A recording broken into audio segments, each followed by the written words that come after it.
یہ بتائیں آپ لوگ کیوں ہنگامہ کرتے رہے؟ کیوں آپ لوگ ہنگامہ کرتے رہے؟ کیوں ہلہ کرتے رہے؟ میں نے 1.5 سے 2 گھنٹے کی تقریر کی، آپ لوگ کیوں چلاتے رہے؟ کیوں آپ نے اسٹیج کو بدنام کیا؟ یہ ہزاروں لوگ بیٹھے ہوئے سب دیکھ رہے ہیں کہ آپ لوگ بات چیت کر رہے ہیں، موبائل چلا رہے ہیں، آپ لوگ انجن ہیں، آپ کو دیکھ کے وہ پیروی کرتے ہیں۔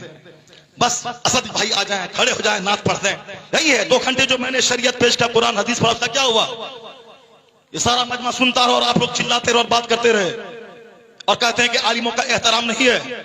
غریب نواز نے کہا ہے کہ آخر زمانے میں عالموں کو بکری کے چرواہی کی طرح مارا اور ہکایا جائے گا، یہ جاہل کھیت چھوڑ کے نماز پڑھنے آئے گا اور آپ سڑک پہ رومال جھاڑیں گے اور بولیں گے عالموں کا احترام نہیں ہے۔ نہیں بولے عالموں کا احترام، خود عالم بن کے دکھا دیں، یہ قوم تو پاؤں چومنے کو تیار ہے۔ آپ کو ساری قوم دیکھ رہی ہے، میں کچھ نہیں بولا آپ کو اس 2 گھنٹے کے درمیان میں، بہت چلایا آپ نے، بہت بولا آپ نے جلسے کے تقدس کو پامال کیا ہے۔ آپ نے جب آپ دینی گفتگو کا احترام نہیں کریں گے پھر آپ کا احترام کون کرے گا؟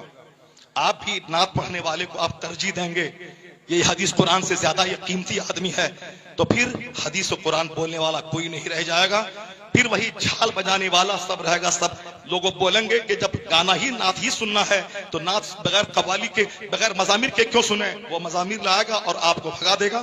قوالی یہاں ہوگی، کچھ دن کے بعد قوالی ہٹا دی جائے گی اور بمبئی سے ناچنے والی لڑکی آئے گی، بولے گا قوالی مزہ نہیں رہا، لڑکی آئے گی تب۔ اسی لیے ان دنوں سے روکنے کے لیے نعت خوانی 10% ہو، 90% قرآن حدیث کی بات ہونی چاہیے۔ اور تم سے بھی میں کہتا ہوں کہ صرف نعت سن کے اگر تم بھاگ گیا تو پھر تو یہ کافر تمہیں ماریں گے، کاٹیں گے، نوچیں گے، تمہاری لاشوں کو گرائیں گے۔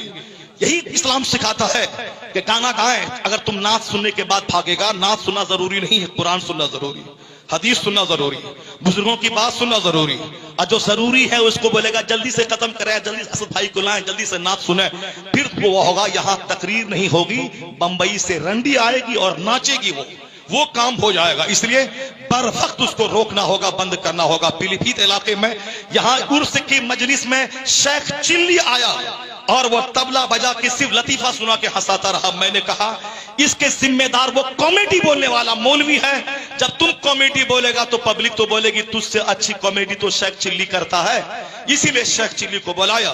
جب تم قرآن حدیث بولے گا تو شیخ چلی نہیں آئیں گے، قوال نہیں آئیں گے، پبلک بھی سنے گی۔ جو ضروری ہے اس کو ضروری سمجھیے، جو غلط ہے اس کو غلط سمجھیے۔